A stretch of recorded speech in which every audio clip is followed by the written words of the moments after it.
আলহামদুলিল্লাহ ওয়াসসালাতু ওয়াসসালামু আলা রাসূলিল্লাহ ওয়া আলা আলিহি ওয়া সাহবিহি ওয়া মান ওয়ালা। আলহামদুলিল্লাহ, আমরা আল্লাহ সুবহানাহু ওয়া তাআলার শুকরিয়া আদায় করতেছি, যিনি আমাদেরকে তৌফিক দিচ্ছেন রাসূল সাল্লাল্লাহু আলাইহি ওয়াসাল্লামের জীবন সম্পর্কে জানার জন্য, শেখার জন্য, একত্র হওয়ার জন্য তিনি আমাদেরকে তৌফিক দিচ্ছেন। আল্লাহ যেন আমাদের জানা, আমাদের শিক্ষা, আমাদের বরকত দেন। আলহামদুলিল্লাহ, আমাদের এই জার্নি চলতেছে অনেক দিন থেকে আমাদের জার্নি চলতেছে। 1 বছর 2 মাস, 1 বছর 2-3 মাস হয়ে গেছে। আজকে আমাদের 90তম ক্লাস দার্স আলোচনা। মাশাআল্লাহ, আল্লাহ কবুল করুন। আমরা যেন এটা শেষ করতে পারি, শুধু শেষ করেন, আমরা যেন থেকে শিক্ষা নিয়ে আমাদের জীবনে ইমপ্লিমেন্ট করতে পারি। আমরা না স্পিকার তো অন আছে, তো আমরা ইনশাল্লাহ শুধু পড়া না, এটা কোনো অ্যাচিভমেন্ট না যে আমরা শুধু পড়লাম আর আমরা এটা শুনলাম। আমাদেরকে এটাতে প্র্যাকটিস করতে হবে, আমল করতে হবে। রাসূলুল্লাহ জীবনী থেকে আমাদের জানার শেখার অনেক কিছু আছে। প্রত্যেকটা লাইন, প্রত্যেকটা শব্দে আমাদের শেখার আছে। একটা লাইন থেকে আমরা এক লম্বা আলোচনা করতে পারি, যেন আমরা যেন শিখতে পারি। আল্লাহ যেন আমাদের শিখার মধ্যে তৌফিক দেন, বরকত দেন, আমিন। তো আমরা আলোচনা করতেছিলাম ওই দিন রাসূলুল্লাহ সাল্লাল্লাহু আলাইহি ওয়াসাল্লাম যখন হুদায়বিয়াতে সন্ধি করলেন তাদের সাথে, সন্ধির সবগুলো শর্তে মনে হচ্ছিল যেন রাসূলুল্লাহ সাল্লাল্লাহু আলাইহি ওয়াসাল্লাম শর্ত মেনে নিছেন, বাধ্য হয়েছেন। শর্ত মেনে নিতে গিয়ে মুসলমানরা পর্যদস্ত হয়েছে, অপমানিত হয়েছে। আসলে এগুলো ছিল বিজয়। যেমন আমরা গতদিন বলছিলাম, আজকে আমরা ইনশাআল্লাহ বিশদ আলোচনা করবো, ডিটেলস আলোচনা করবো ইনশাআল্লাহ। ওমা তৌফিক ইল্লা বিল্লাহ। তো যখন একটি শর্ত ছিল, যদি কেউ মুসলমানদের মধ্যে কেউ যদি ওই মক্কা থেকে পালিয়ে রাসূল সাল্লাল্লাহু আলাইহি ওয়াসাল্লামের কাছে গিয়ে আশ্রয় নেয়, তাহলে রাসূল সাল্লাল্লাহু আলাইহি ওয়াসাল্লাম তাদেরকে ফেরত দিতে বাধ্য। এটা ছিল একটি শর্ত। তো এই শর্তটি আসলে আপাতত দৃষ্টিতে মনে হচ্ছিল খারাপ, কিন্তু আসলে এই শর্তটি মুসলমানদের জন্য উত্তম ছিল, ভালো ছিল। আপনারা দেখবেন, আলোচনা করে দেখবেন ইনশাআল্লাহ কিভাবে আল্লাহ সুবহানাহু ওয়া তাআলা এটাকে মানে মুসলমানদের ফেভারে নিয়ে আসেন। তো এক পর্যায়ে রাসূল সাল্লাল্লাহু ওই জায়গায় থাকা অবস্থায় কিছু মহিলা সাহাবী চলে আসেন ইয়ের জন্য, মক্কা থেকে পালিয়ে তাদের সাথে জয়েন করেন ওই হুদায়বিয়াতেই।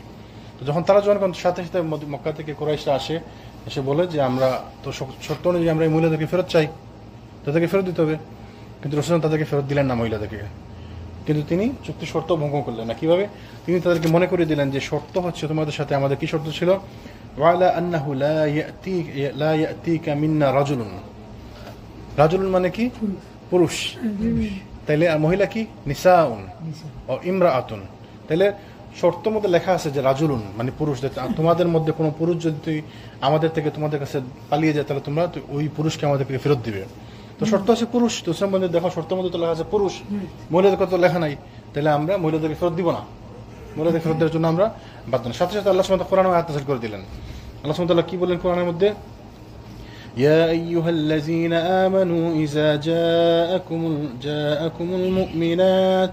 মুমিনাতু মুহাজিরাতিন ফামতাহিনুহুন্না হাত্তা বালাগা। হে মুমিনগণ, ঈমানদার নারীরা যখন তোমাদের কাছে হিজরত করে আসে, তখন তাদেরকে পরখ করে দেখো।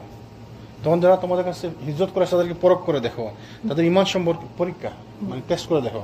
তাদের ঈমান সম্বন্ধে আল্লাহ খুব ভালোভাবে জানেন। অতঃপর যদি তোমরা জানতে পারো যে তারা মুমিনা, তাহলে তাদেরকে কাফিরদের কাছে ফেরত পাঠিও না। আল্লাহ সুবহানাহু ওয়া তাআলা বলে দিলেন, যদি মুমিন নারীরা আসে তাহলে পরীক্ষা করে যদি দেখো যে আসলেই মুমিনা, তাহলে তোমরা তাদেরকে কাফিরদের কাছে ফেরত পাঠিও না। বাস, তাহলে আর ফেরত পাঠানোর কোনো বিধান থাকলো না। তো এই জন্য রাসূল সাল্লাল্লাহু আলাইহি ওয়াসাল্লাম মহিলাদেরকে ফেরত দিলেন না। তো এই ছিল মহিলাদেরকে ফেরত না দেওয়ার ডিটেইলস। তো আমরা যে হুদায়বিয়া সন্ধি সমূহ গতদিন আলোচনা করছিলাম হালকা, আজকে আমরা ইনশাআল্লাহ ডিটেইলস আলোচনা করব। ইসলামের ইতিহাসে দিক পরিবর্তনকারী এবং সবথেকে গুরুত্বপূর্ণ হচ্ছে সন্ধি হচ্ছে হুদায়বিয়া সন্ধি। তো হুদায়বিয়া সন্ধি আসলে একটি মাইল ফলক। এটি হচ্ছে যেমন ধরেন কোনো ঘটনার এই পাশ আর ওই পাশ। তো হুদায়বিয়া সন্ধি হচ্ছে মাদানী জীবনের প্রথম অর্ধেক আমরা মনে করতে পারি। হুদায়বিয়ার পরে পুরো ইসলামিক হিস্ট্রি চেঞ্জ হয়ে গেল। কারণ তখন থেকে রাসূল সাল্লাল্লাহু আলাইহি ওয়াসাল্লাম এবং সাহাবীরা মানে কোনো বাধা ছাড়া নিশ্চিন্ত মনে দিন প্রচার করতে থাকলেন। যে কেউ মুসলমান হতে চাইলো, কোনো বাধা নাই, কোনো ভয় নাই, কোনো ভীতি নাই। কেউ কিছু বলবে, আমাকে অত্যাচার করবে, কোনো ভীতি নাই। যুদ্ধ বন্ধ হয়ে গেল, কোনো যুদ্ধ নাই। যার ইচ্ছা মুসলমান হবে সে মুসলমান হয়ে গেল, যার ইচ্ছা ইসলাম গ্রহণ করবে সে ইসলাম গ্রহণ করলো, যার ইচ্ছা সালাত পড়বে, কেউ বাধা দেওয়ার নাই। আগে যেমন বাধা দিত। তো এই হুদায়বিয়া সন্ধি ছিল বিশাল বড় একটা মাইল ফলক। এবং কোরআনে আল্লাহ সুবহানাহু ওয়া তাআলা একটা সূরা নাযিল করে দিলেন, সূরা ফাতির, সূরা ফাতহা মানে কি? বিজয়, খোলা, ওপেনিং, ভিক্টরি। তো এই সূরা আল্লাহ সুবহানাহু ওয়া তাআলা নাযিল করে দিলেন হুদায়বিয়ার সময়। তো এটি বিশাল বড় ব্যাপার হুদায়বিয়া। যে ব্যক্তি এই সন্ধির দফাগুলো এবং পরবর্তী দৃশ্যপট সম্পর্কে গভীরভাবে চিন্তা ভাবনা করবেন, এটি তার নিকট স্পষ্টভাবে প্রতীয়মান হবে যে সন্ধি ছিল মুসলমানদের জন্য একটি বিরাট বিজয় স্বরূপ। এটা অবশ্যই বিজয়। গত আমরা আলোচনা করছি না, প্রথমে শুনে মনে হয় যে প্রত্যেকটা পয়েন্ট আমাদের জন্য পরাজয়, কিন্তু আসলে প্রত্যেকটা পয়েন্ট আমাদের জন্য বিজয়। কিভাবে আমরা দেখবো, ইনশাল্লাহ আলোচনা করবো। কারণ এর পূর্ব পর্যন্ত কুরাইশগণ ইসলামী সমাজ কিংবা রাষ্ট্রের কোনো অস্তিত্ব স্বীকার করতো না। তাই প্রথম নম্বর কি, তারা ইসলামী সমাজকে স্বীকারই করতো না। এখন তারা স্বীকার করে নিতে বাধ্য হলো যে ঠিক আছে, তোমরা তোমাদের পক্ষ আমাদের পক্ষ, তোমাদের সাথে আমাদের, এই যে তারা স্বীকার করে নিল যে তোমরা একটা পক্ষ। আগে তো তারা স্বীকারই করতো না, তারা কোনো মানে স্বীকৃতি দিত না আগে। এখন তো তারা স্বীকৃতি দিল যে তোমরা আমাদের শত্রুপক্ষ, অ্যাটলিস্ট শত্রুপক্ষ বললো তো এটা পক্ষ বললো আমাদেরকে, তাই না? এইটা একটা স্বীকৃতি, বিশাল বড় ব্যাপার। ইসলামী সাম্রাজ্যে বা ইসলামী সমাজের একটা স্বীকৃতি দিল তারা, এটা ছিল একটি পাওয়া। এমনকি একে নিশ্চিহ্ন করার জন্য তারা ছিল বদ্ধপরিকর। তারা এই অপেক্ষা ছিল যে একদিন না একদিন তাদের শক্তি বিনষ্ট হয়ে যাবে। অধিকন্তু কুরাইশগণ আরব উপদ্বীপের ধর্মীয় নেতৃত্ব এবং পার্টি প্রধানের দায়িত্বে সমাসীন থাকার কারণে ইসলামী দাওয়াত এবং সাধারণ মানুষের মাঝে পূর্ণ কর্তৃত্ব প্রতিষ্ঠার ব্যাপারে প্রতিবন্ধক ছিল। তো তারা বাধা দিত। যেমন শুরু থেকে রাসূল সাল্লাল্লাহু আলাইহি ওয়াসাল্লাম যখন দাওয়াত দিতেন, পিছনে পিছনে তার চাচা আবু লাহাব ঘুরতো, ঘুরে ঘুরে বলতো যে যা বলে গেছে সব মিথ্যা, পাগল, বানায় কথা বলে, কবি। তারপরে যে মুসলমানরা নামাজ পড়তো, নামাজ সালাতে বাধা দিত, ইবাদত করতে বাধা দিত, তো কোনো কিছু করতে দিত না। তারা পিছনে পিছনে ডিস্টার্ব করতো। এখন আর ডিস্টার্বটা তারা করতে পারতেছে না। যেভাবে পরবর্তী দৃশ্য বিশ্লেষণ করলে পরিষ্কার হয়ে যায়, এই সন্ধিতে আপাত দৃষ্টিতে মুসলমানদের কিছুটা নথি স্বীকার করার কথা মনে হলেও প্রকৃতপক্ষে এতে ছিল মুসলিমদের শক্তির স্বীকারোক্তি এবং সত্যের স্বীকৃতি যে ইসলামী শক্তিকে পিষ্ট কিংবা নিশ্চিহ্ন করার ক্ষমতা কুরাইশদের নেই। কুরাইশদের নেই কিভাবে? যখন তারা দেখলো যে রাসূল সাল্লাল্লাহু আলাইহি ওয়াসাল্লাম বায়াত করছেন, যে ওসমান রাদিয়াল্লাহু আনহু দেরি দেখে যে রাসূল বায়াত করছেন, তো তখন তারা সাথে সাথে সুহাইল বিন আমরকে পাঠিয়ে দিল। কেন? চুক্তি করার জন্য। তাকে দেখে রাসূল কি বলছিলেন, যে তাকে যখন পাঠিয়েছে কুরাইশ, তখন তারা সন্ধি চাচ্ছে। কারণ তারা যখন শুনলো যে রাসূল সাল্লাল্লাহু আলাইহি ওয়াসাল্লাম 1400 সাহাবীকে সাথে নিয়ে বায়াত করছেন, যে হয় আমরা মৃত্যুবরণ করব, আনকি মৃত্যুবরণ আমরা লড়বো এদের সাথে, তখন তারা ভয় পেয়ে গেল। তো এই জন্য তারা মানে ওই করতে বাধ্য হলো, চুক্তি মানে সন্ধি করতে বাধ্য হলো। তৃতীয় দফার ক্ষেত্রে এটি প্রতীয়মান হচ্ছিল। তৃতীয় দফা কি ছিল, যে সকল গোত্র বা গোষ্ঠী মুহাম্মদ সাল্লাল্লাহু আলাইহি ওয়াসাল্লামের অঙ্গীকারে প্রবেশ লাভ করতে চাইবে, তারা প্রবেশ লাভ করতে পারবে। যে কেউ চাইলে তার সাথে চুক্তিতে প্রবেশ করতে পারবে। মানে যে বিভিন্ন গোত্র, ছোট ছোট গোত্র যেগুলো আছে, তারা চাইলে মুসলমানদের সাথে আসতে পারবে, অন্য কোনো গোত্র চাইলে কুরাইশদের সাথে যাইতে পারবে। তো এই তৃতীয় দফা যেটা ছিল, শুনে মনে হচ্ছিল যে কুরাইশদের নিকট পরিবর্তিত পরিস্থিতির ব্যাপারটি তাদের অতীতের অবস্থা এবং অবস্থান সম্পর্কে তেমন কোনো সচেতনতা ছিল না। তারা কিন্তু আসলে এই শর্তের মাধ্যমে তারা নিজেরা পরাজিত হলো। কিভাবে? অন্যান্য যেসব ছোট ছোট গোত্র ছিল যারা মুসলমানদের সাথে বন্ধুত্বপূর্ণ সম্পর্ক থাকলেও সরাসরি বলতো না, এখন তারা ওপেনলি বলতে পারতো যে আমরা এদের সাথে আছি। এবং সাথে সাথে এই চুক্তি লিপিবদ্ধ হওয়ার পরে সাথে সাথে একটি গোত্র রাসূল সাল্লাল্লাহু আলাইহি ওয়াসাল্লামের সাথে চুক্তিবদ্ধ হলো, রাসূল সাল্লাল্লাহু আলাইহি ওয়াসাল্লামের মানে ওই সাথে ওই মৈত্রী বন্ধনে আবদ্ধ হলো। তো এই যে সুযোগ হয়ে পেয়ে গেল, ওরা তো আগে সুযোগ পাইতো না, সুযোগ পাচ্ছিল না। তো এটি ছিল তাদের পরাজয় কুরাইশদের জন্য। অধিকন্তু আরব উপদ্বীপের সাধারণ মানুষদের কথার জন্য তাদের চিন্তা এবং চেতনার বাইরে নিক্ষিপ্ত হয়েছিল। আরব উপদ্বীপের সকল সাধারণ মানুষ যদি ইসলামের সুশীতল ছায়াতলে আশ্রয় গ্রহণ করে, তাতেও যেন তাদের মাথা ব্যথার কোনো তেমন কিছুই ছিল না। এ ব্যাপারে তাদের আর কোনো প্রতিবন্ধকও হবে না। তারা আসলে কৌশলে পরাজিত হলো। যেমন কুরাইশরা ছিল ওই আরবের, পুরো আরবের সেন্ট্রাল পয়েন্ট, তাই না? কারণ এখানে মক্কা আছে, কাবাগর আছে, কাবাগর থাকার কারণে সবাই আসতো। ধর্মীয় ব্যাপারে সবাই কুরাইশদেরকেই লিডার মনে করতো। তো এখন যেমন তারা ওই ওপেন করে দিল যে তোমরা যে চাও মুসলমান হতে পারবে, যে চাও মুসলমানদের সাথে চুক্তিবদ্ধ হতে পারবে, ঐক্যবদ্ধ হতে পারবে। যাতে করে তারা নিজেরা তাদের বশ্যতা স্বীকার করে না যে আমরা আর একক ধর্মীয় অনুষ্ঠান মানে না, ধর্মীয় অথরিটি আমরা একলা না। তো তারা স্বীকার করে নিল এটা, আসলে তারা বুঝতে পারলো না, বুঝতে তারা স্বীকার করে নিল। পক্ষান্তরে মুসলমানদের লক্ষ্য এবং উদ্দেশ্যের প্রেক্ষাপটে এটা কি তাদের জন্য সুস্পষ্ট বিজয় ছিল না, যে আমাদের আর কোনো বাধা রয়েছে। যেমন বিভিন্ন গোত্র ইসলাম গ্রহণ করলে তারা অত্যাচার করা হতো, তাদের রসদ বন্ধ করে দেওয়া হতো, তাদেরকে রাস্তাঘাটে আক্রমণ করা হতো, তা মুসলমানরা যুদ্ধ করা লাগতো এইসবের জন্য, তাই না? এখন আর ওই যুদ্ধের কোনো প্রয়োজন রইল না, তাই সুবিধা হয়ে গেল না। তো এটা তো মুসলমানদের জন্য বিজয়, আলহামদুলিল্লাহ। অবশেষে মুসলিম এবং ইসলামের শত্রুদের মধ্যে যে রক্তক্ষয়ী সংঘর্ষ সংঘটিত হয়েছিল, এর লক্ষ্য এবং উদ্দেশ্য এছাড়া কী বা ছিল, যে মুসলমানরা স্বাধীনভাবে কাজ করবে, স্বাধীনভাবে দিন প্রচার করবে। তো সব যুদ্ধের উদ্দেশ্য ছিল এইটাই, যে আমরা স্বাধীনভাবে দিন প্রচার করতে চাই, স্বাধীনভাবে কাজ করতে চাই। রাসূল সাল্লাল্লাহু আলাইহি ওয়াসাল্লাম মুসলমানদেরকে হাবাশে কেন পাঠিয়েছিলেন? যেন তারা তাদের দিন পালন করতে পারেন, দিন প্রচার করতে পারেন কোনো বাধা ছাড়া। রাসূল সাল্লাল্লাহু মদিনায় কেন হিজরত করছেন সাহাবীদেরকে নিয়ে? যেন তারা স্বাধীনভাবে দিন প্রচার করতে পারেন, কেউ যেন কোনো বাধা না দেয়, কোনো জুলুমের শিকার না হয়। তো এই জিনিসটাই তো সংগঠিত হলো চুক্তির মাধ্যমে। তো কুরাইশরা আসলে তারা না বুঝে তারা পরাজিত হলো, নিজেরা চুক্তি সংগঠিত করলো, নিজেরা কিন্তু চুক্তি শর্তগুলো দিল, এবং চুক্তি শর্তগুলো দেওয়ার কারণে তারা নিজেরাই পরাজিত হলো, মুসলমানদেরই বিজয় হলো। অর্থাৎ স্বাধীন ইচ্ছা অনুযায়ী যে ব্যক্তি যা ইচ্ছা করবে তাই অবলম্বন করতে পারবে। মুসলিম হতে চাইলে মুসলিম হবে, আর কাফির থাকতে চাইলে কাফির থাকবে। তাদের ইচ্ছা এবং আকাঙ্ক্ষার সামনে কোনো শক্তি বাধা হয়ে দাঁড়াবে না। মুসলমানদের এই ইচ্ছা তো কখনোই ছিল না যে শত্রুদের সম্পদ বাজেয়াপ্ত করা হোক, তাদেরকে মৃত্যু ঘাটে অবতরণ করানো হোক, বা জোর জবরদস্তি করে মুসলিম করা হোক। মুসলমানদের উদ্দেশ্য শুধুমাত্র এটা ছিল যে কোরআনে আল্লাহ সুবহানাহু ওয়া তাআলা বলছেন, আল্লাহ কোরআনে কি বলছেন, ফামান শাআ ফালইউমিন ওয়া মান শাআ ফালইয়াকফুর, কাজেই যার ইচ্ছে ঈমান আনুক আর যার ইচ্ছে সত্যকে অস্বীকার করুক। আল্লাহ সুবহানাহু ওয়া তাআলা কোরআনে বলছেন এই যে যার ইচ্ছে ঈমান আনুক, যার ইচ্ছে সত্যকে অস্বীকার করুক। আমাদের কাজ হচ্ছে দাওয়াত দেওয়া। তো মুসলমানদের এই যে এত কিছু সবকিছু উদ্দেশ্য কি ছিল? দাওয়াত দেওয়া মানুষকে। মুসলমানরা কোনোদিন কাউকে জোর করে মুসলমান বানাইছে শুনছেন? ইসলামের ইতিহাসে এরকম কোনো বিধান আছে জোর করে মুসলমান বানাইছে, তুই মুসলমান হও, তোরা মেরে ফেলবো, কেটে ফেলবো, এরকম কোনো ইতিহাস মুসলমানদের ইতিহাসে নাই। না রাসূলের জীবনীতে, না সাহাবীদের সময়, কোনো দিন আজকে পর্যন্ত পৃথিবীর কোনো জায়গায় মুসলমানরা অনেক জায়গায় অনেক শক্তিশালী ছিল। যেমন স্পেন মুসলমানরা শাসন করছে প্রায় 800 বছর, 800 বছর, কিন্তু ওইখানে কোনোদিন কেউ মুসলমানদের কোনো অন্য কাউকে জোর করেনি যে তুমি মুসলমান হইতে হবে।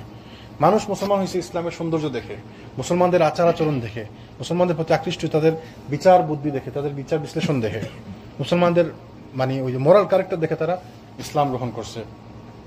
আরব ইন্ডিয়াতে দেখেন মুসলমানরা শাসন করছে কত বছর, শত বছর। মুঘল সাম্রাজ্য শত বছর শাসন করছে, প্রায় 700-800 বছর মুসলমানরা শাসন করছে ইন্ডিয়াতে, ভারতবর্ষে। তো যদি তারা জোর করতো, মুসলমানরা জোর করে ইসলাম মুসলমান বানাইতো, তাহলে কোনো হিন্দু থাকতো আর কোনো ধর্ম থাকতো ইন্ডিয়াতে?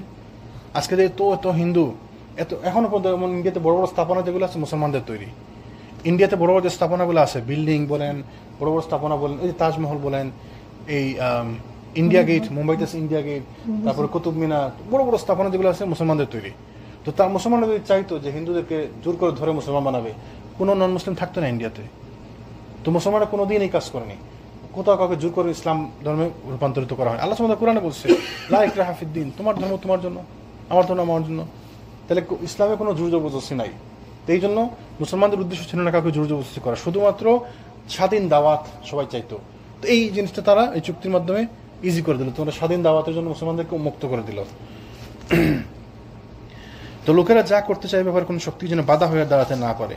এটি বিশদভাবে প্রণিধানযোগ্য যে সন্ধির মাধ্যমে মুসলমানদের উল্লেখিত লক্ষ্য এবং উদ্দেশ্য এবং আনুষঙ্গিক অন্যান্য সুবিধাবতী অর্জিত হয়ে গেল, এবং সে সব এবং এমনভাবে অর্জিত হলো যে অধিকাংশ সময় যুদ্ধে প্রকাশ্য বিজয় লাভ করেও তা সম্ভব হয়নি। এটা আসলে ঠিক, মানে অনেক সময় যুদ্ধে বিজয় লাভ করেও মানে ওই বাধা থেকে মুক্ত হওয়া যায়নি। যেমন ধরেন আপনি একটা গোত্রে মুসলমানদেরকে অ্যাটাক করছে, রাসূল সাহাবীদেরকে পাঠাইলেন যুদ্ধ করার জন্য, যুদ্ধে বিজয় হওয়ার পরেও নিশ্চিত থাকা যেত না, হয়তো কখন আবার অ্যাটাক করবে। এখন যেমন তারা চুক্তিতে আবদ্ধ, তারা মুসলমানদের কোনো সৈন্যবাহিনী না থাকলেও তারা এদেরকে অ্যাটাক করবে না, তাদেরকে বাধা দিবে না। তো যুদ্ধ ছাড়া বিজয়, মুসলমানদের যুদ্ধ ছাড়া বিজয় না, যে আমার ওইখানে যাওয়া রাখতে তারা আমাদেরকে বাধা দিব না, আমাদের ভাইদেরকে তারা বাধা দিব না, কোনোভাবে কেউ হত্যা করবে। যেমন ওই যে রাসূল সাল্লাল্লাহু আলাইহি ওয়াসাল্লাম সাহাবীদেরকে পাঠিয়েছিলেন হাফিজ সাহাবীদেরকে কোরআন শেখানোর জন্য, তাদেরকে হত্যা করছে বিভিন্ন গোত্র। এখন যেমন চুক্তিবদ্ধ কুরাইশদের সাথে চুক্তিবদ্ধ কোনো গোত্র মুসলমানদেরকে হত্যা করতে পারবে না, মুসলমানদেরকে অত্যাচার করতে পারবে না। তো এটা মুসলমানদের বিজয় না? তো এখন আর যুদ্ধ করা লাগতেছে না, যুদ্ধ ছাড়াই আমরা বিজিত। আর যে কাফির মুশরিকদের সাথে যারা সন্ধিতে আবদ্ধ হতে চায়, তা আমাদের তো কোনো অসুবিধা নেই। যে কাফির সে কাফির থাকলো, আমাদের তো কোনো সমস্যা নেই। আমরা তো দাওয়াতি কাজ করি, দাওয়াতি কাজ করুন, কে মানলো কে না মানলো না আমরা এটা পরোয়া করি না। যেমন আল্লাহ সুবহানাহু ওয়া তাআলা কোরআনের কতবার বলছে বাশীরা ওয়া নাযীরা, আল্লাহ সুবহানাহু ওয়া তাআলা রাসূলকে পাঠাইছে কি জন্য? সুসংবাদ দেওয়ার জন্য এবং সতর্ক করার জন্য, যে তোমরা যদি ভালো কাজ করো তো জান্নাতে যাবে, যদি তোমরা ভালো কাজ না করো তো জাহান্নামে যাবে। সুসংবাদ দেওয়া এবং সতর্ক করা। রাসূলকে আল্লাহ সুবহানাহু ওয়া তাআলা কাউকে জোর করার জন্য পাঠাননি, এবং এরকম কোনো হিস্ট্রি নাই। তো আমাদের কাজ হচ্ছে দাওয়াত দেওয়া। যে আসলো না তাকে আমরা তখনও জোর করতাম না, আর এখন তো জোর করার কোনো দরকারই নেই আমাদের, আলহামদুলিল্লাহ। তো সন্ধির মাধ্যমে প্রচার কাজে ঝুঁকি এবং বিপদের সম্ভাবনা মুক্ত হওয়া ইসলামের দাওয়াত এবং প্রচারের ময়দান মুসলিমগণ অভূতপূর্ব কৃতকার্যতা অর্জন করতে থাকেন। যদি স্বাধীনভাবে দাওয়াতের ব্যবস্থা থাকে, তাহলে যে ইসলামের বিজয় কীভাবে হবে? সুবহানাল্লাহ। পৃথিবীতে বর্তমান পৃথিবীতে কনভার্সন রেট বা মানে মানুষের ধর্মান্তরিত হওয়ার যে রেশিও রেট, ইসলাম ধর্মে মানুষ কনভার্সন হয় ধর্মান্তরিত সব থেকে বেশি। ওয়ালাইকুম আসসালাম। মানে প্রত্যেক দিন হাজার হাজার লক্ষ লক্ষ মানুষ মুসলমান হইতেছে, প্রত্যেক দিন, প্রত্যেক ধর্ম থেকে, সব ধর্ম থেকে মানুষ মুসলমান হইতেছে, প্রত্যেক দেশে দেশে, প্রত্যেক মানে পৃথিবীতে। আমেরিকাতে দেখেন যে কত, আমাদেরই মসজিদে সুবহানাল্লাহ, আমি প্রথম গুনতাম যে কতজন মুসলমান হয়েছে, কত মানে হিসাব রাখতাম। এখন আমি হিসাব রাখি না, কারণ এখন আমার হিসাবও নাই। আলহামদুলিল্লাহ অনেক হয়ে গেছে আমাদের মসজিদে। আমরা কিন্তু বাইরে কোনো দাওয়াতি কাজ করতেছি না, অ্যাক্টিভলি কোনো স্ট্রিট দাওয়া বলেন বা মানুষের কাছে যাওয়া এগুলো করতেছি না। তারপর দেখেন আমাদেরই মসজিদে, তারপরে বিভিন্ন মসজিদে দেখেন প্রায় মানুষ মুসলমান হয়েছে। ওই দিন আপনারা দেখছেন একজন মহিলা ফোন করে ফোনের মধ্যে ফোনে শাহাদা নিচ্ছে আমাদের এখানে। তো এই আল্লাহ সুবহানাহু ওয়া তাআলার দিনের দাওয়াত মানুষের কাছে পৌঁছে যায়, দিনের দাওয়াত যদি কোনো বাধা ছাড়া যদি দিন প্রচার করা যায়, দাওয়াত দেওয়া যায়, তাহলে ইসলাম বিজয়ী হবেই। ইসলামের দাওয়াত মানুষের কাছে পৌঁছাবে, মানুষ ইসলাম ধর্ম গ্রহণ করবেই। ইসলাম তো সুন্দর। এই যে ধরেন আপনি যদি কোনো জায়গায় যান, আপনি কোথাও যান, আপনি কি মানুষের ক্ষতি করবেন? আমাদের মধ্যে কেউ মানুষের ক্ষতি করবো আমরা এরকম লোক না, আমাদের এটা শিক্ষা না যে ইসলাম বুঝে সে মানুষের ক্ষতি করবো না। তো ওই যে বলছিলাম, মুসলমানরা নিজেরা এক একটা দাওয়াত, মুসলমানদের চরিত্র এক একটা দাওয়াত। ভালো খাঁটি দিনদার প্র্যাকটিসিং মুসলমান যে, সে নিজে একটা দাওয়াত, তাকে দেখে মানুষ ইসলাম গ্রহণ করবে। অরিজিনাল মুসলিমদের ক্যারেক্টার যেটা, সেটা তাকে দেখেই তো মানুষ মুসলমান হবে। তো সন্ধির পূর্বে যে ক্ষেত্রে মুসলমানদের সৈন্য সংখ্যা কখনোই 3000-এর অধিক হয়নি, সেক্ষেত্রে সন্ধির পর মাত্র 2 বছরের ব্যবধানে মক্কা বিজয়ের প্রাক্কালে 10,000 পৌঁছে গেল। দেখেন কিরকম 2 বছরের মধ্যে 10,000 হয়ে গেল। অথচ এর আগে রাসূল মক্কা মদিনাতে গেছে, তারপরে 6 বছর, 6ষ্ঠ হিজরিতে হুদায়বিয়া সংঘটিত হয়েছে, তাই না? এই 6 বছর মুসলমানদের সংখ্যা কখনোই 3000-এর বেশি হয়নি। সর্বোচ্চ সংখ্যা ছিল, বর্ণনায় আসছে, আহজাবের যুদ্ধে, মানে ওই যে খন্দকের যুদ্ধের সময়, যে মুসলমান ছোট বাচ্চারা, বুড়া, বয়স্ক, মহিলা, পুরুষ সব মিলে 3000-এর মতো ছিল। বাচ্চা, বুড়া, বয়স্ক, অসুস্থ সব মিলে 3000 ছিল মদিনাতে। মুসলমান ছিল এইটুকুই। বাকি যারা ছোট ছোট খন্ড মুসলমান ছিল বিভিন্ন জায়গায়, এদেরকে ছাড়া বাদ দিয়ে তো 3000 মতো ছিল। অথচ 2 বছরের মধ্যে রাসূল যখন মক্কা বিজয়ের জন্য আসেন, মক্কা অভিযানে আসেন, 10,000 লোক ছিল তার সঙ্গে। তাও তো সব সাহাবী আসেনি, মদিনাতে কিছু রেখে আসছেন। তাদের কিরকম পরিবর্তন, কিরকম হিউজ চেঞ্জ। 6 বছরে যেখানে 3000, মাত্র 2 বছরে সেটা 10,000 হয়ে গেল। ওই যে অবাধ দাওয়াতের সুযোগ, এই সুযোগ যদি আমাদের এখনো থাকে, যেমন আমাদের দেশে ধরেন, আমাদের দিনের দাওয়াত কিন্তু সহজ না, আমাদেরকে বাধা দেয়। এইখানে তো আমাদের বাধা দেয়, আমাদের এই মসজিদে হয়তো বাধা দেয় না, কিন্তু আপনি বাইরে যান, দুই কথা বলতে থাকেন, চান, ইচ্ছা করেন, মানুষ বাধা দিবে আপনাকে। আপনি রাসূল সাল্লাল্লাহু আলাইহি ওয়াসাল্লামের হাদিস প্রচার করতে যান, অন্য মসজিদে যান, আপনাকে বাধা দিবে, আপনার দিনী ভাইরা বাধা দিবে, মুসলমানরা বাধা দিবে। তো অবাধভাবে যদি ইসলামের দাওয়াত প্রচারের সুযোগ থাকে, মানুষ দিনের প্রতি আসবেই। আপনি যদি বাধা ছাড়া 2টা হাদিস বিভিন্ন মসজিদে যান, প্রচার করেন, তো মানুষজন জানলো, সাধারণ মানুষরা জানতে পারলো হাদিসগুলা, তারা মানবে। মুসলমানদের মধ্যে কেউ আছে যে রাসূলকে ভালোবাসে না, পছন্দ করে না, রাসূলের কথাকে পছন্দ করে, এরকম কেউ আছে? কোনো মুসলমান এরকম নাই। কিন্তু আপনি তো তার কানে শব্দটা পৌঁছাইতে হবে যে এটা রাসূল সাল্লাল্লাহু আলাইহি ওয়াসাল্লামের বাণী, এটাকে মানতে হবে। মানে আপনি তো তার কানে পৌঁছাইতে পারতেছেন না। সাধারণ মানুষ তার কানে পৌঁছার আগে লম্বা দাড়িওয়ালা, তাদের শেখ আপনাকে আটকায় দিবে। তো অবাধ দাওয়াতের সুযোগ নাই। আপনি যে ধরনের ওই মসজিদে যাবেন, যাই আপনি 2 কথা বলবেন, যে মানুষজন শুনলে, 100 মানুষ যদি শুনে, তার মধ্যে অন্তত 2-3 জনের মতো পরিবর্তন হইব ইনশাআল্লাহ, যে না ঠিক তো, এটা তো আল্লাহ রাসূলের হাদিস সাল্লাল্লাহু আলাইহি ওয়াসাল্লাম, আল্লাহ রাসূল এটা বলছে, আমি কেন এটা মানবো না? তো সে মানতে বাধ্য। তাকে আপনি বলতে পারতেছি না, তার কানে আমরা দাওয়াত পৌঁছাইতে পারতেছি না, তার চোখের সামনে আমরা লেখাগুলো নিতে পারতেছি না, কেন? বাধা দিয়ে হচ্ছে। তার অবাধ দাওয়াতের সুযোগ থাকলে মানুষ দিনের পথে আসবেই। যেটা হয়েছিল এই হুদায়বিয়ার সন্ধির কারণে, 2 বছরের মধ্যে 10,000 হয়ে গেছে সংখ্যা মুসলমানদের। সুবহানাল্লাহ। দ্বিতীয় দফাও প্রকৃতপক্ষে প্রকাশ্য বিজয়ের অংশ ছিল। দ্বিতীয় দফা কি ছিল? যে 10 বছর পর্যন্ত দুপক্ষের মধ্যে যুদ্ধ বন্ধ থাকবে, এ সময় লোকজন নিরাপদ থাকবে, কেউ কারোর উপর হাত উত্তোলন করবে না। তো এটা তো মুসলমানদের বিজয়। এখন আর যুদ্ধের কোনো ভয় নাই, যে কোথাও গেলে ওই সাথে অস্ত্র নেওয়া লাগতো, এদের সাথে হঠাৎ করে যুদ্ধ লিপ্ত হতে লাগতো, বিভিন্ন সময় বিভিন্ন জায়গায় অভিযান পাঠানো লাগতো। তো এদের মধ্যে তাইলে আমাদের বিভিন্ন ব্যস্ত থাকতো যুদ্ধ নিয়ে। এখন যেমন যুদ্ধ নিয়ে ব্যস্ত থাকার দরকার নেই আমাদের, আমরা সবাই দাওয়াতি কাজে ব্যস্ত। আর মুসলমানদের তো আসলে যুদ্ধ হচ্ছে দাওয়াতের একটি কৌশল মাত্র, যুদ্ধ কিন্তু মেইন কোনো জিনিস না। যেমন জিহাদ বলে, জিহাদ কিন্তু দাওয়াতের একটা অংশ, জিহাদ কিন্তু মেইন জিনিস না ইসলামের জন্য। জিহাদ হচ্ছে দাওয়াত প্রচারের জন্য একটি অস্ত্র মাত্র, দাওয়াত প্রচারের একটি হাতিয়ার, আর কিছু না। যে প্রয়োজন বেঁধে দাওয়াতের ক্ষেত্রে জিহাদের প্রয়োজন লাগতে পারে, দাওয়াতের প্রয়োজনের ক্ষেত্রে মাঝে মধ্যে আমাকে কারোর সাথে ঝগড়া করা লাগতে পারে, ফাইট করা লাগতে পারে। এই জিহাদ হচ্ছে দাওয়াতের অংশ, দাওয়াত জিহাদের অংশ না, জিহাদ হচ্ছে দাওয়াতের অংশ। মূল কথা হচ্ছে আল্লাহর দিন প্রচার করা। এখন যেমন যুদ্ধ ছাড়া মানুষ, মুসলমানরা দাওয়াত দিতে পারতেছে, দাওয়াতি কাজ অনুসরণ করতে পারছে, এই জন্য মুসলমানদের সংখ্যাও বৃদ্ধি পাইছে, আলহামদুলিল্লাহ। আল্লাহ সুবহানাহু ওয়া তাআলা কুরআন কি বলছেন? ওয়াহুম ইয়াদাউকুম আউওয়ালা মাররা, প্রথমে তারাই তোমাদেরকে আক্রমণ করেছিল। মুসলমানরা তাদেরকে আক্রমণ করেন, প্রথমে তারাই মুসলমানদেরকে আক্রমণ করেছিল, মানে যখন সন্ধি শর্ত ভঙ্গ হয়। তো যে অঞ্চল পর্যন্ত মুসলিম প্রহরী চক্র বা টহলদারি সৈন্যদলের কার্যক্রম বিস্তৃত ছিল, মুসলমানদের এটি উদ্দেশ্য এবং আশা ছিল যে কুরাইশগণ তাদের নির্বুদ্ধিতা প্রসূত অহংকার পরিহার করে আল্লাহর দিনের পথে বাধা সৃষ্টি করা থেকে বিরত থাকবে এবং সাম্য এবং মৈত্রীর মাধ্যমে কার্যাদি সম্পন্ন করবে। অর্থাৎ প্রত্যেক পক্ষই আপন আপন লক্ষ্যে এই কার্যাদি নিষ্পন্ন করার ব্যাপারে সম্পূর্ণ স্বাধীন থাকবে। তো এই জন্য ব্যাপারটি পরিষ্কার হয়ে যায় 10 বছরের জন্য যুদ্ধবিরতি সন্ধি ছিল তাদের অর্থহীন অহংকার এবং আল্লাহর প্রতি প্রতিবন্ধকতা সৃষ্টি থেকে বিরত থাকার অঙ্গীকার। অধিকন্তু এটি কথা প্রমাণ করে যারা যুদ্ধ আরম্ভ করেছিল তারা দুর্বল এবং পর্যদস্ত হওয়ার ফলে সে উদ্দেশ্য হাসিল করতে গিয়ে তারা সম্পূর্ণ অকার্যকর হয়ে গেল। তো প্রথম দফার বিশ্লেষণ করে সহজেই বোঝা যায়। প্রথম দফার বিশ্লেষণ কি ছিল, যে মুসলমানরা এবছর মানে হজ উমরা না করে তারা ফেরত যাবে এবং আগামী বছর তারা আসবে, তাদেরকে 3 দিনের সময় দেওয়া হবে এবং তারা নির্বিঘ্নে কোনো ভয় ছাড়া কোনো বাধা ছাড়া উমরা করতে পারবে। তো শুধুমাত্র প্রথম এই কথাটাই মনে হয় যেন একটু পরাজয়, যে আপনাদেরকে এই বছর ফিরে যেতে হবে। তো এটি বিশ্লেষণ করলে বোঝা যায় আপাত দৃষ্টিতে মুসলমানদের জন্য অবমাননাকর মনে হলেও প্রকৃতপক্ষে তা ছিল তাদের সাফল্যেরই প্রতীক। কীভাবে?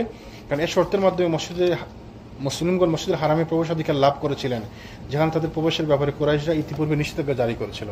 তো তারা এই যে গত 6 বছর মুসলমানদের উপর নিষেধাজ্ঞা জারি করলো যে কেউ আসতে পারবে না, এখন তারা নিজেরাই বলছে তোমরা আসো, আগামী বছর থেকে আসো। এটা তো আসলে বিজয়। রাসূল সাল্লাল্লাহু আলাইহি ওয়াসাল্লাম যদি সাহাবীদেরকে নিয়ে এই বছরও উমরা করতেন, তাও তো মারামারি হতো, ঝগড়া হতো। আবার আগামী বছর যখন আসতে চাইতেন তখন আরো মারামারি হতো, তখন কুরাইশরা আরো শক্তিশালী থাকতো, কেন তারা প্রিপেয়ার থাকতো। তো এখন হয়েছে কি, তারা নিজেরাই বলছে তোমরা এই বছর ফিরে যাও, আগামী বছর তোমরা আসো, কোনো বাধা ছাড়া, কোনো ঝামেলা ছাড়া, কেউ কাউকে টাচ করবে না, কেউ কাউকে বাধা দিবে না, কেউ কাউকে কোনো ভয় দেখাবে না, জুলুম করবে না। তাহলে এটা মুসলমানদের সহজ হয়ে গেল না, যুদ্ধ ছাড়া বিজয়, আলহামদুলিল্লাহ। তো আসলে এই শর্তটাও মুসলমানদের জন্য বিজয়। তবে এই শর্তের মধ্যে কুরাইশদের পরিতৃপ্ত হওয়ার বিষয়টি যা ছিল তা হচ্ছে তারা ওই বছরের জন্য মুসলিমদেরকে মক্কায় প্রবেশ থেকে বিরত রাখার ব্যাপারে সফল কাম হয়েছিল। কিন্তু এটা ছিল নিতান্ত গুরুত্বপূর্ণ সাময়িক একটি ব্যাপার। আমি এই বছর করতে পারবো না, আগামী বছর করবো। তারা মনে করছে তো আমরা বিজয়ী হয়েছি। তাদেরকে আসলে এই পর্যায়ে যখন পরিস্থিতি চলে গেল, তো তাদের আসলে ব্যাপারটা ছিল যে আমরা যদি মুসলমানদেরকে এখন আটকাইতে পারি তো এইটাই আমাদের বিজয়। শুধুমাত্র এই শর্তটা রাখার জন্য তারা বাকি সবগুলো শর্ত এই জন্য তারা চিন্তা করে নেয় আসলে যে কি শর্ত করতেছি, কি চুক্তি করতেছি। তাদের বিজয় ছিল ওইটা যে আমরা এদেরকে এই বছর ফেরত দিব। জিদ অনেক গুরুত্বপূর্ণ ছিল এবং মানে একদম ওই যে অবাধ স্বাধীনভাবে দাওয়াতি কাজের যে স্বীকৃতি, তো এই জিনিসটা ছিল গুরুত্বপূর্ণ বেশি। তো আল্লাহ সুবহানাহু ওয়া তাআলার হিকমত, আল্লাহ মুসলমান মনে হচ্ছিল আপাতত মনে হচ্ছিল যে মুসলমান পরাজিত হয়েছে, অপরাজিত হয়েছে, অপমানিত হয়েছে। তো আসলে এটা অপমান না, এটা আল্লাহ সুবহানাহু ওয়া তাআলা একটি ছোট্ট ব্যাপার মুসলমানদেরকে একদিকে পরাজয় মনে হলো, কিন্তু অনেক মুসলমানরা বিজয়ী হয়ে গেল, বা পরবর্তী বছর থেকে যে নিশ্চিন্তে আসতে পারবে, কোনো বাধা ছাড়া আসতে পারবে, সেটাই তো বিরাট ব্যাপার। সুবহানাল্লাহ। তো এইটি ছিল সাময়িক একটি ব্যাপার যে মুসলমানরা এই বছর উমরা করতে পারবে না। তো এটা তো আসলে কোনো ব্যাপার না। আমি যখন আগামী বছর উমরা করতে যাবো, এক্সাম্পল, আমি উমরা করতে যেতে পারলাম না কোনো কারণে, পরের মাসে যাবো, আগামী বছর যাবো, ইনশাল্লাহ কোনো অসুবিধা নেই, আগামী বছর যাবো। তো এটা কোনো ব্যাপারই না, বরঞ্চ আমি আগামী বছর যাবো এটা নিশ্চিত করে দিল তারা যে তুমি আগামী বছর শিওর, কনফার্ম, তাই না? আলহামদুলিল্লাহ। এই সন্ধির ব্যাপারে বিশেষভাবে চিন্তা ভাবনা আরো একটি বিষয় হচ্ছে যে কুরাইশ মুসলিমগণ 3টি বিষয় সুযোগ দানের বিনিময়ে তারা মাত্র একটি সুযোগ গ্রহণ করেছিল, যা 4র্থ দফায় উল্লেখিত হয়েছে। কিন্তু এই সুযোগ ছিল খুবই সাধারণ এবং গুরুত্বহীন, এতে মুসলমানদের কোনো ক্ষতি হয়নি। কারণ এটি একটি বিদ্যুৎ বিষয় ছিল, যতক্ষণ কোনো কি বিষয় ছিল যে কোনো মুসলমান যদি মক্কা থেকে পালিয়ে রাসূল সাল্লাল্লাহু আলাইহি ওয়াসাল্লামের কাছে আসে, আশ্রয় গ্রহণ করে, তো তাকে ফেরত দিতে হবে, তাই না? আর কোনো কাফির যদি তাদের মধ্য থেকে পালিয়ে কুরাইশদের কাছে আসে, তাহলে তারা ফেরত দিবে না। তো তারা আসলে বুঝতে পারে না যে মুসলমানদের জন্য এটা কোনো ব্যাপারই না। কোনো মুসলমান যদি ইসলাম ধর্ম ত্যাগ করে, সে যদি কুরাইশদের সাথে আসে, তো ওই লোকের তো আমার দরকারই নাই, ও তো আমাদের মধ্যে থাকলে তাকে আমরা এমনি তার হত্যা করতাম। কোনো মুসলমান যদি নন মুসলিম হয়ে যায়, তো তাকে তো আমরা এমনি হত্যা করতাম, সে তো আমাদের কাছে কোনো ব্যাপার নেই, আবর্জনা, সে গেলেই কি না গেলে কি। তো তারা এটা বুঝতে পারে নাই।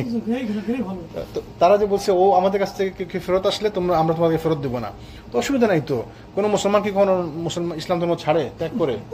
ইসলামের ইতিহাসে এরকম দৃষ্টান্ত নাই, একদমই নাই। শুধুমাত্র কিছু মুনাফিক যারা আছে, এরা মুনাফিক, এরা তো মুসলমান কি, এরা তো মুনাফিক। যারা এগুলা করে, প্রকৃত খাঁটি মুসলমান কখনো দিন ত্যাগ করে না। ইসলাম ধর্ম এমন না, ইসলাম ধর্ম থেকে কেউ ত্যাগ করে যায় না। ইসলাম ধর্ম যারা দিন ত্যাগ করছে, যে 2-4 জন হাতে গোনা আছে, বর্তমান পৃথিবীতে গুনলে হাতে গোনা 2-4 জন লোক যারা ইসলাম ধর্ম ত্যাগ করে গেছে, এরা মুনাফিক, এরা তো হত্যাযোগ্য অপরাধ করছে। তো তাদেরকে আমরা রেখি বা কি করবো? তাদের তো আমাদের দরকার নাই, এটা আবর্জনা, এটা গার্বেজ আমাদের জন্য। তো এই সন্ধিতে আসলে মুসলমানদের কোনো ক্ষতিই হয়নি, মানে একটি বিদিত বিষয় ছিল যে যতক্ষণ কোনো মুসলিম ইসলামের বন্ধনের মধ্যে থাকবে সে ততক্ষণ রাসূল সাল্লাল্লাহু আলাইহি ওয়াসাল্লাম এবং মদিনাতুল ইসলাম থেকে পলায়ন করবে না। মাত্র একটি কারণে সে পলায়ন করতে পারেন, তা হচ্ছে সদর্ম ত্যাগ করে। প্রকাশ্যে হোক বা কিংবা গোপনে হোক কোনো মুসলিম যখন সদর্ম ত্যাগ করবে তখন তো মুসলিম সমাজে তার কোনো প্রয়োজনই থাকবে না। তো তার তো প্রয়োজনই নেই আমাদের, সে গেলেই কি আর না গেলেই কি, বরং মুসলিম সমাজ তার উপস্থিতির চেয়ে তার পৃথক হয়ে যাওয়াই হবে বহু গুণে উত্তম। এ মুক্কম ব্যাপারটির প্রতি ইঙ্গিত করে রাসূল সাল্লাল্লাহু আলাইহি ওয়াসাল্লাম বলেন, ইন্নাহু মান যাহাবা মিন্না ইলাইহিম ফাআবআদাহুল্লাহ, যে আমাদের ছেড়ে মুশরিকদের নিকট পলায়ন করলো আল্লাহ তাকে দূর করে দিলেন এবং ধ্বংস করে দিলেন। তো তার তো আমাদের দরকারই নেই। তো এই চুক্তিতে আসলে মুসলমানদের ক্ষতি হলো না। কিন্তু প্রথম অংশ যেটা, যে কোনো মুসলমান যদি ফেরত আসে মদিনাতে তাকে ফেরত দিতে হবে, তো এইটা একটু কষ্টকর ব্যাপার ছিল, কিন্তু আল্লাহ সুবহানাহু ওয়া তাআলা এটা সমাধান করে দিলেন। কি সমাধান হলো আমরা ইনশাআল্লাহ আলোচনা করব, দেখবেন কি সুন্দর একটা সমাধান হয়ে গেল। এরপর অবশ্যই তাকে মক্কার সেই সব অধিবাসীর কথা যারা ইসলাম গ্রহণ করেছিল কিংবা ইসলাম গ্রহণের জন্য অধীর আগ্রহী অপেক্ষমান ছিল। অবশ্যই চুক্তির ফলত যদিও তাদের জন্য একটি সান্ত্বনার বিষয় এ ছিল যে আল্লাহর জমিন প্রশস্ত। আল্লাহ সুবহানাহু ওয়া তাআলা কোরআনের মধ্যে বলছেন না যে আল্লাহর জমিন প্রশস্ত। যখন যদি কেউ চায় যে মদিনাতে গেলে তো রাসূল তাকে ফেরত পাঠাবেন, কিন্তু সে যদি আবিসিনিয়াতে চলে যায়, হাবাসা চলে যায়, তাদের কিছু করার নাই, তারা ফেরত চাই কার কাছে ফেরত চাইবে? তো এইটাও তো সুযোগ ছিল যে তোমরা মদিনায় না আসো, হাবাসা চলে যাও, আবিসিনিয়াতে চলে যাও, অন্য জায়গায় হিজরত করো, তাহলে তো আমাদের কোনো বাধা নাই। কিন্তু আসলে দেখেন সুযোগ কিন্তু আসলে কমে নাই। মক্কা থেকে মদিনায় না এসে আপনি মক্কা থেকে আবিসিনিয়া চলে যান, থাকেন এখানে কয়েক মাস, তারপরে আপনি মদিনাতে যান, তখন তো রাসূল তাকে ফেরত দিতে বাধ্য না, সে তো আপনার কাছ থেকে আসেনি, সে অন্য জায়গা থেকে আসছে। তো এই সুযোগ আসলে ছিল, এতে করে মুসলমানদের খুব বেশি ক্ষতি হয়নি। তো ইসলামের প্রথম পর্যায়ে মক্কায় মুসলমানদের অত্যন্ত সংকটময় মুহূর্তে হাবাসাকে কি আল্লাহ সুবহানাহু ওয়া তাআলা মুসলমানদের জন্য উন্মুক্ত করে দেননি? যখন মদিনার অধিবাসীগণ ইসলামের নাম পর্যন্ত শুনেনি, মদিনার লোকেরা তখন ইসলামের নামও শুনে প্রথম দেখি ইসলামের প্রথম হিজরতের আগেই মুসলমানদের থেকে প্রথম হিজরত করতে কোথায় দিয়েছিলেন? হাবাসাতে, আবিসিনিয়াতে। একবার না, দুবার, কয়েকবার লোকেরা, বিভিন্ন পর্যায়ে লোকেরা ওইখানে গেছেন। এমনকি আবু বকর রাদিয়াল্লাহু আনহু পর্যন্ত যাইতে রওনা দিয়েছিলেন, কিন্তু তাকে রাস্তা থেকে মানুষ একজন ফিরিয়ে দেন যে তুমি তোমার মতো লোক হিজরত করে যাওয়া এটা মানায় না। তখন আবু বকর ফেরত আসেন। তো তো ওই সমস্ত মানে বিভিন্ন সময় মুসলমান আবিসিনিয়া থেকে হিজরত করছেন। হিজরত আল্লাহর জমিন প্রশস্ত, এবং এটা এখনো আছে। এখনো যদি আপনি দেখেন কোনো এলাকাতে যদি বেশি ফাহিশা কাজ থাকে, কুফরি থাকে, এলাকাতে যদি খারাপ জিনিস থাকে, তা আপনি এলাকাতে অন্য জায়গায় চলে যাবেন। আল্লাহর জমিন প্রশস্ত, জরুরি না যে আপনাকে মুসলিম দেশে যেতে হবে, আপনি অন্য জায়গায় চলে যান, বেশি খারাপ থেকে কম খারাপের দিকে চলে যান। এটাকে অনেক উলামা বলছে এটা ল্যাটারাল হিজরত, মানে এক দেশ থেকে ইন্টারন্যাশনাল হিজরত না বলবো, ল্যাটারাল হিজরত। ধরুন আপনি এক শহর থেকে আরেক শহরে চলে গেলেন, এবং এরকম অনেক শহর আছে আমেরিকাতেই যে মানুষজন খুব বেশি নাই, ওই গ্রামাঞ্চলের মতো অবস্থা, ওই দুনিয়াবি ফিতনা ওদেরকে এখনো স্পর্শ করেনি খুব বেশি, এরকম অনেক এলাকা আছে আমেরিকাতে। এইটাও তো খুব বেশি উন্নত ছিল না আমরা যখন প্রথম দিকে আসছিলাম। দেখুন না মানুষ আসছে, শয়তানি বাড়ছে, 2 নম্বরই বাড়ছে, 2 নম্বরই মানুষ আসছে, 2 নম্বরই বাড়তেছে আস্তে আস্তে। তো প্রয়োজন আমরা আবার হিজরত করতে কিছু চলে যাবো ইনশাআল্লাহ, আমরা নতুন জায়গায় চলে যাবো। আমাদের তো খুব অসুবিধা হয় যে ইবনে তাইমিয়া রাহিমাহুল্লাহ যখন বন্দী করছিল, তো কি বলছে, বলে আমাকে বন্দী রাখবা জেলের মধ্যে, আমি বই লিখবো, তুমি আমার খাতা কলম নিয়ে যাবা, আমি মনে মনে কোরআন পড়তে থাকবো। তো আমাদের তো ক্ষতি নাই, আর আল্লাহর জমিন তো প্রত্যেকটা জায়গায় মসজিদ আমাদের জন্য, আমরা যে কোনো জায়গায় নামাজ পড়তে পারি। যে রাস্তাঘাটে যখন নামাজের সময় যে কোনো জায়গায় নামাজ পড়ি, তা আমি যেখানে যাবো সেখানে আমি দিন প্রচার করবো, দিনই কাজ করবো, তা আমাদের তো ক্ষতি নাই, আমরা অন্য জায়গায় চলে যাবো ইনশাআল্লাহ। তো অনুরূপভাবে আজও পৃথিবীর যে কোনো অংশে মুসলমানদের জন্য স্বীয় বাহু বন্ধন মুক্ত করতে পারে। আপনার যেখানে ইচ্ছা চলে যান, কোনো কেউ বাধা দিব আপনাকে? পৃথিবীতে কোনো দেশ আছে যে আপনি আসতে পারবেন না এরকম? নাই, কোনো দেশ নাই। কেউ কি বলছে যে আপনি আসতে পারবেন না? যান, যেখানে যেখানে ভিসার সমস্যা ব্যাপার আছে ওইখানে গেলেন না আপনি। কিন্তু এছাড়া তো অনেক জায়গা আছে, যেমন এই আমেরিকার মধ্যে তো শত শত সিটি আছে, আপনি যেতে পারেন, শত শত এলাকা আছে, আপনি যেতে পারেন, কোনো অসুবিধা নেই, আলহামদুলিল্লাহ। রাসূল সাল্লাল্লাহু আলাইহি ওয়াসাল্লাম এই ব্যাপারটি প্রতি ইঙ্গিত করে বললেন, ওয়ামান জাআকা মিনহুম সায়াজআলুল্লাহু লাহু ফারাজান ওয়া মাখরাজা, তাদের মধ্যে হতে কোনো ব্যক্তি আমাদের কাছে আসলে আল্লাহ তার জন্য যে কোনো সুরাহা এবং প্রশস্ততা বের করে দিবেন। ওই ঘটনা যে আসলে আমরা কি করব, কি বললেন তিনি, তাদের মধ্যে থেকে কেউ যদি আমাদের কাছে আসে আল্লাহ একটা ব্যবস্থা করে দিবেন, আল্লাহ একটা সুরাহা করে দিবেন। এবং আলহামদুলিল্লাহ সুবহানাল্লাহ, আল্লাহ একটি ব্যবস্থা করে সুন্দর একটি ঘটনা আমরা ইনশাআল্লাহ আলোচনা করব, শেষের দিকে আছে, যদি আল্লাহ সুযোগ করে আজকে শেষ করতে পারি তাহলে সুন্দর একটি ঘটনা, অবাক হয়ে যাবেন যে কিভাবে এই সমস্যার সমাধান করে দিলেন আল্লাহ সুবহানাহু ওয়া তাআলা। অতঃপর এ ধরনের নিরাপত্তা ব্যবস্থা যদিও বাহ্যিকভাবে কুরাইশদের সাময়িক মান মর্যাদা বৃদ্ধিতে সহায়ক হয়েছিল, কিন্তু প্রকৃতপক্ষে তা ছিল তাদের ব্যক্তিগত ব্যাকুলতা, চিন্তাভাবনা, গোত্রীয় চাপ এবং বিপর্যয়ের নিদর্শন।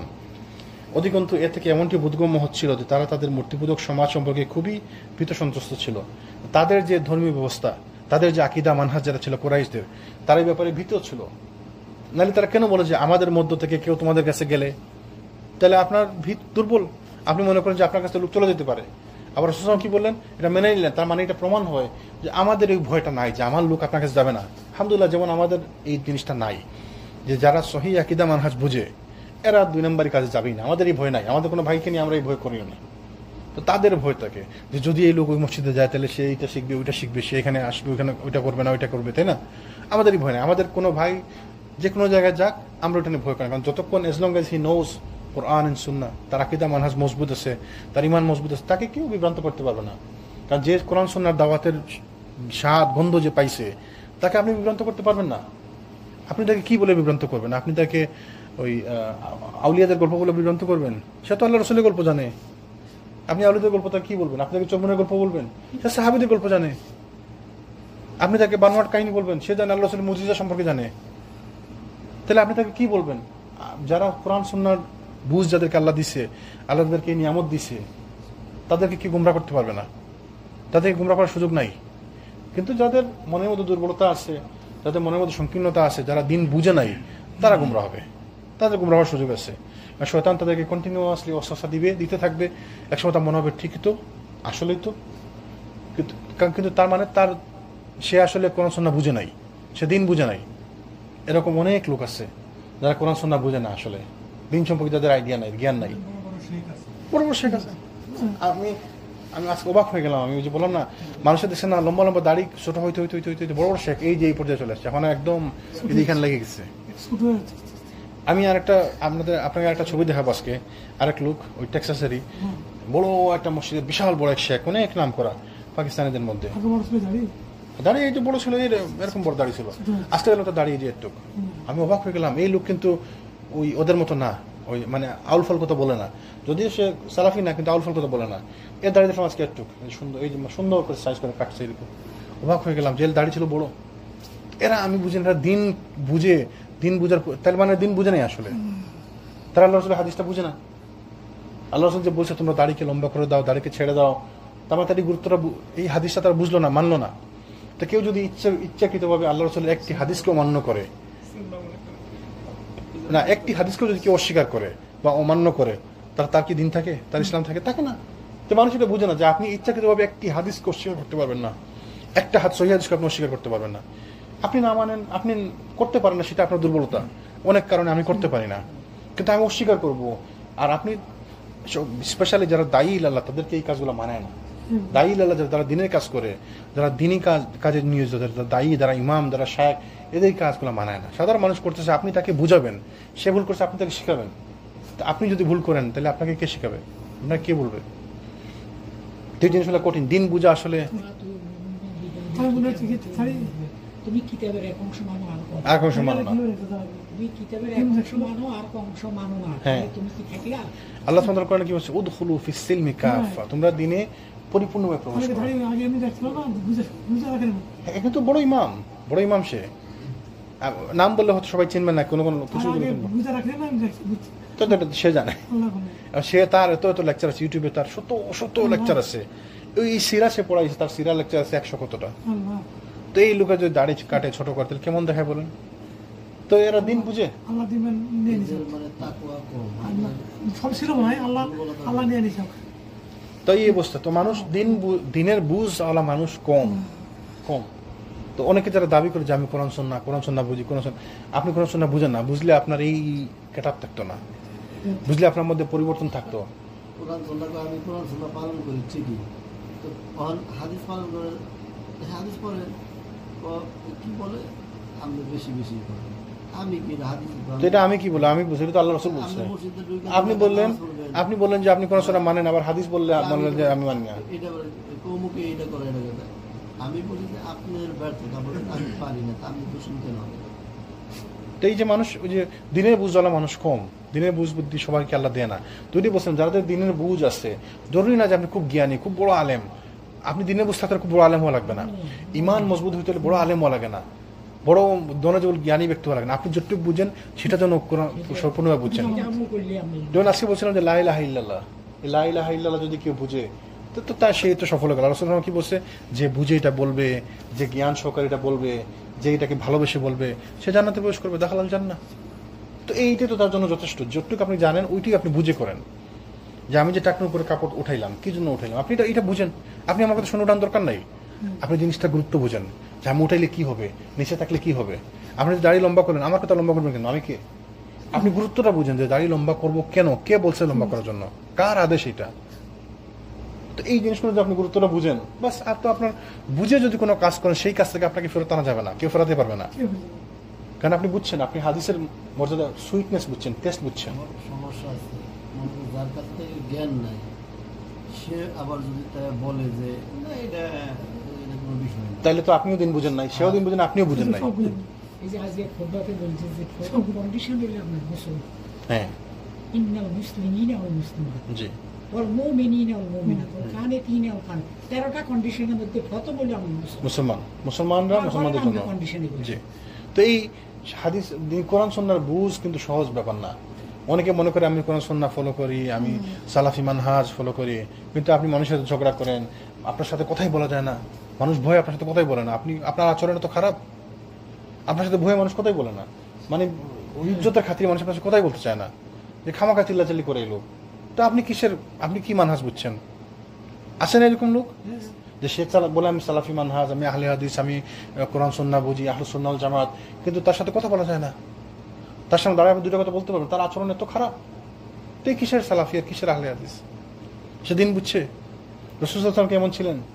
আল্লাহ সুবহানাহু কোরআনে কি বলছে, যে আপনাকে, আপনি যদি কঠিনবাসী হতেন, রোড়বাসী হতেন, তাহলে মানুষ আপনার কাছে পালিয়ে যেত। আপনাকে প্রাউডনেস আমরা কার্য করতে করতেছি, প্রাউডনেস, অহংকার, যে অহংকার আমাদের মধ্যে, যে আমি সালাফি মানহাজ।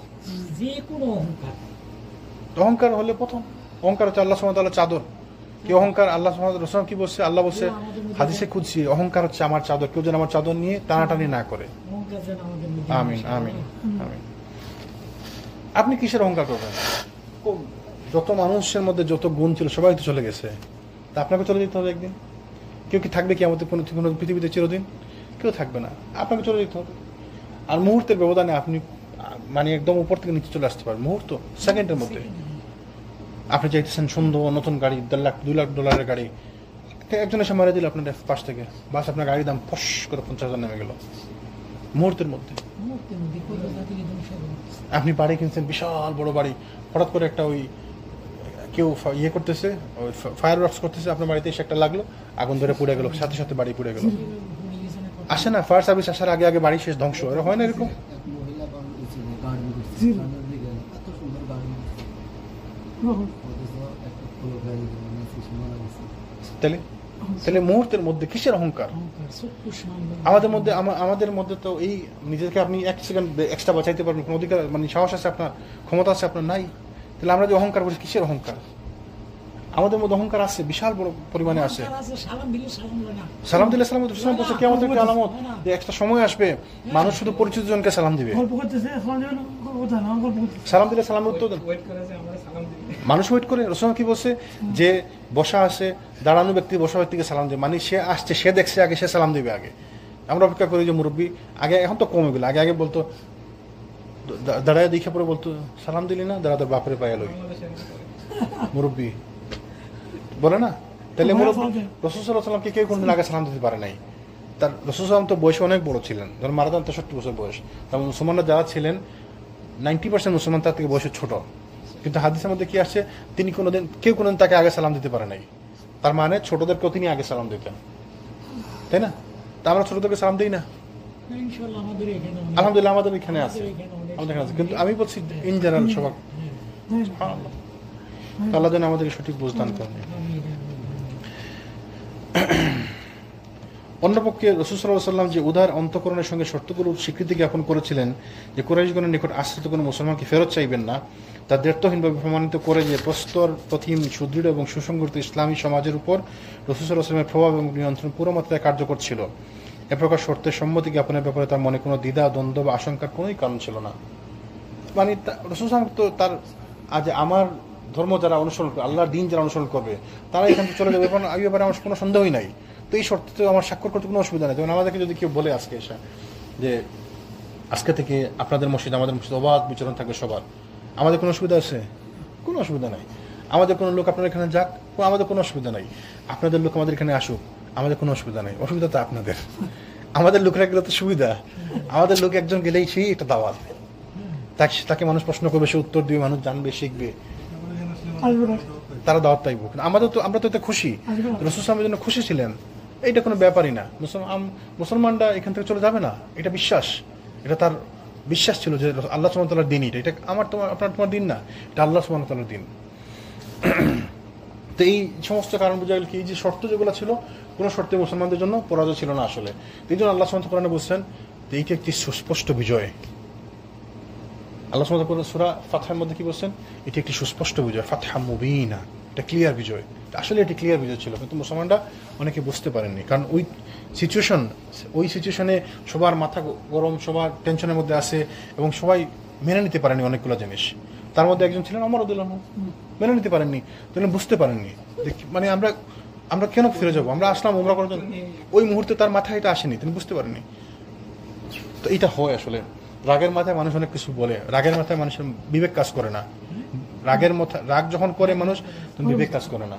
এই জন্য অনেকে বলে না যে রাগের মাথায় কোনো সিদ্ধান্ত দিতে নাই, রাগের মাথায় আপনি যা ইচ্ছাতে বলে দিবেন। তো এই জন্য রাগের মাথায় সিদ্ধান্ত দেওয়া ঠিক না আসলে। এরভাবে অনুশোচনা জি জি, হ্যাঁ, এই জন্য ধৈর্য ধরতে হবে। মুসলমান কি বলছে, যখন কেউ রাগ করে, সে যদি চলা অবস্থা থাকে সে দাঁড়ায় যাবে, দাঁড়ানো অবস্থা থাকলে সে বসে যাবে, বসা অবস্থা থাকলে সে শুয়ে যাবে, অপেক্ষা করবে রাগ কমার জন্য। এই ব্যাপার ইসলাম শিখাইছে, ইসলাম শিখাইছেন আমাদেরকে রাগকে কিভাবে কন্ট্রোল করতে হয়। এখনকার যুগে অ্যাঙ্গার ম্যানেজমেন্ট ক্লাস করায়, অ্যাঙ্গার ম্যানেজমেন্টের উপর কোর্স করা যায়, কোর্স আছে কিভাবে অ্যাঙ্গার ম্যানেজমেন্ট করতে হয়। আমাদের তো ম্যানেজমেন্ট শিখাইছে রাসূলুল্লাহ সাল্লাল্লাহু আলাইহি ওয়াসাল্লাম, অ্যাঙ্গার ম্যানেজমেন্ট কিভাবে করতে হবে। আউযুবিল্লাহি মিনাশ শাইতানির রাজিম পড়ো, ওই যে আবু দারদা বললো না একজনকে, তোমাকে আমি শিখাই দেবো একটা জিনিস, যে রাসূল আমাকে শিখাইছে কি, তুমি যখন রাগ আসবে তুমি বলবে আউযুবিল্লাহি মিনাশ শাইতানির রাজিম। তো আমরা আউযুবিল্লাহি মিনাশ শাইতানির রাজিম পড়ি, কিন্তু আমাদের কোনো কাজ হয় না। ওই যে বলছিলাম গল্প মনে আছে, দুজন প্রতিযোগিতা করেছে, মুসলিম আর হিন্দু, বসে দেখি কার আল্লাহ বেশি শক্তিশালী। তো গাছের মধ্যে উঠবো, লাফ দিয়ে নামবো, দেখি যার সৃষ্টিকর্তা বেশি শক্তিশালী সে বাঁচবে, তাই না? তো হিন্দু উঠছে, সে বলছে ভগবান আমাকে বাঁচাইও, মানে একটা গল্প আর কি, এমনি একটা গল্প, ফাও একটা গল্প। ভগবান আমাকে বাঁচাই, সে নামছে, সে তা কিচ্ছু হলো না, সে লাফ দিয়ে পড়ে তা কিচ্ছু না। তো মুসলমান উঠছে কাছে, দুর্বল ইমান, ব্যাককেল ফাজিল, ওটা বলছে আল্লাহ আমাকে বাঁচাইও।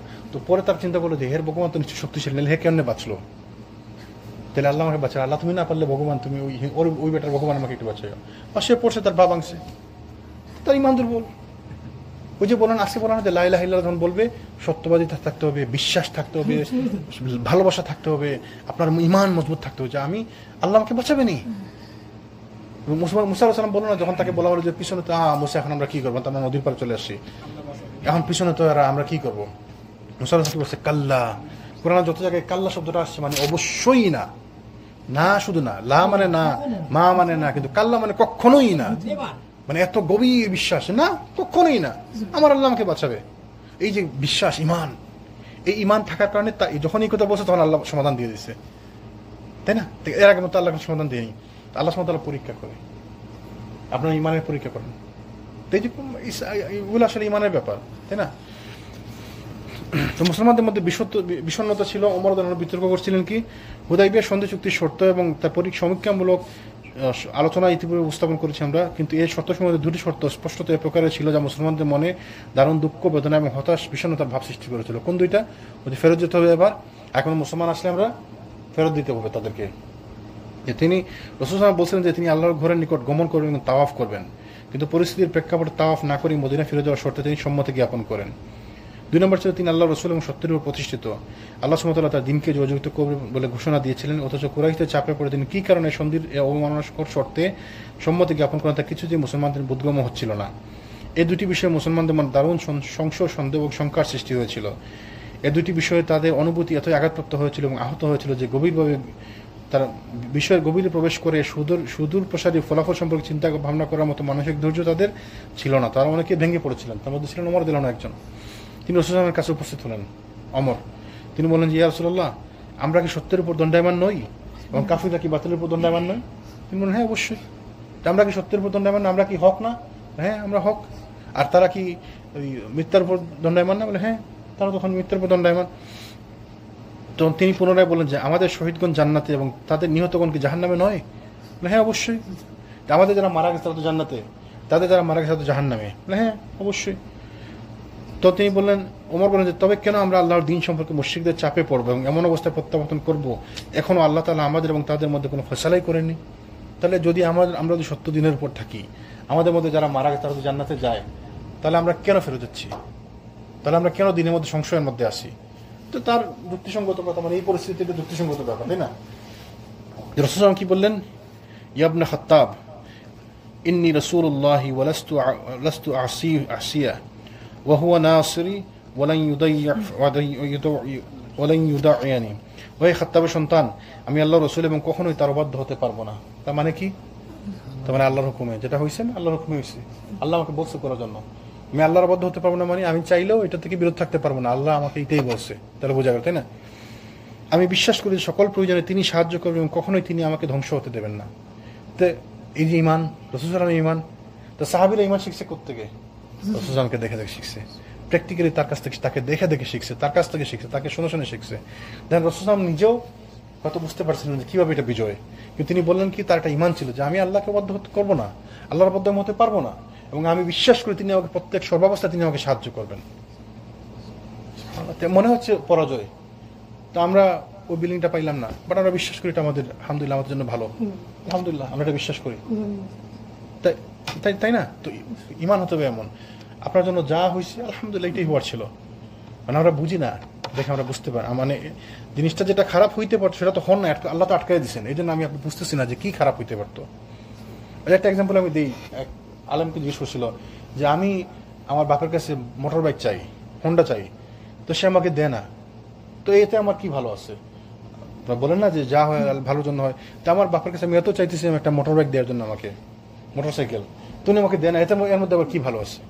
তো ওই আলেম বললো যে দেখো, যদি তোমাকে মোটর বাইক দিত তাহলে এমন হইতে পারে তুমি মোটর বাইক চালাই অ্যাক্সিডেন্ট করে মারা যেত, তো আল্লাহ তোমাকে এটাতে বাঁচাইতেছে, কিন্তু তুমি এটা বুঝবা না কেন? কারণ তুমি তো মোটর বাইক পাইতেছো না, পাইলে না চালাইলে না অ্যাক্সিডেন্ট করতে, তখন তো তোমার বোঝার সুযোগ থাকতো না।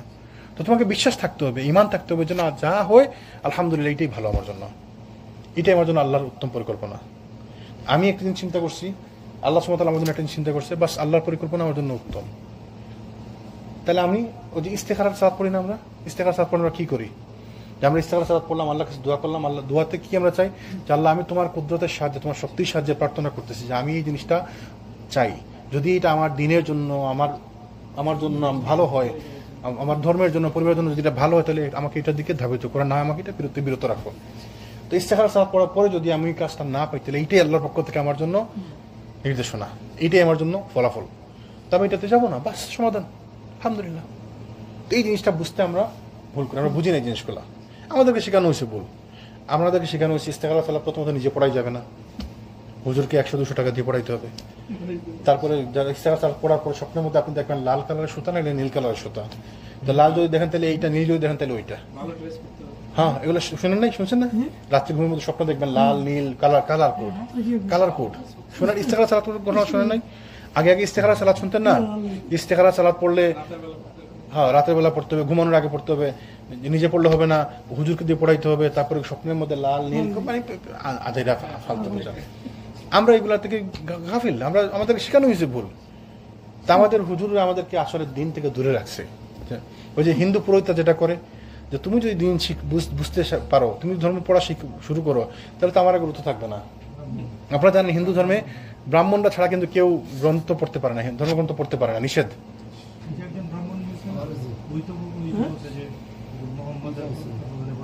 হ্যাঁ, তো এখন ব্রাহ্মণরা ছাড়া যেমন কেউ পড়তে পারে না, কেন?